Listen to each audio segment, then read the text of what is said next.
and particularly in terms of oversight of the executive branches, whether the next president be a Democrat or a Republican. That oversight is critical. And with that, I yield to the gentleman from Texas, Mr. Paul. I thank the chairman. I appreciate very much the members of the Council of Representatives of Iraq being here. This is a very worthwhile proceedings, and I want to thank the chairman for holding these very important hearings. I've taken a very strong position on this issue for a long time because in 1998, when we debated this on the House floor called the Iraqi Liberation Act, I was aghast at what we were planning because at that time our government decided that we didn't like what was going on in Iraq and it would be our policy to have regime change. It may have deserved change, and I wasn't arguing that case, but I argued against it strenuously at the time, believing that that was not our prerogatives, that was not our responsibility, that was not a threat to our national security.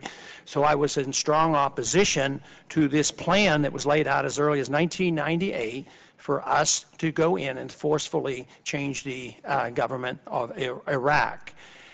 I've always had the firm conviction that everybody has the right of self-determination and responsibility. So when governments go astray, those individuals in that country have a right and a responsibility to change that government and possibly their neighbors. But to assume that we as a people 6,000 miles away have a moral responsibility to decide exactly who should be the representatives and who should be the government in Iraq, I had strong objection to it. And I objected for the years to come up until the day the bombs started falling, until the troops started marching, arguing the case morally and constitutionally, practically and economically, that it was a bad move. And right now we are suffering the consequences of it. So this is the reason I am so delighted that we have individuals coming from Iraq giving us information to try to sort this out. It needs sorted out. It should have been prevented. It could have been prevented. And yet now we're in the middle of this because we as a people and as our government, I think, went astray.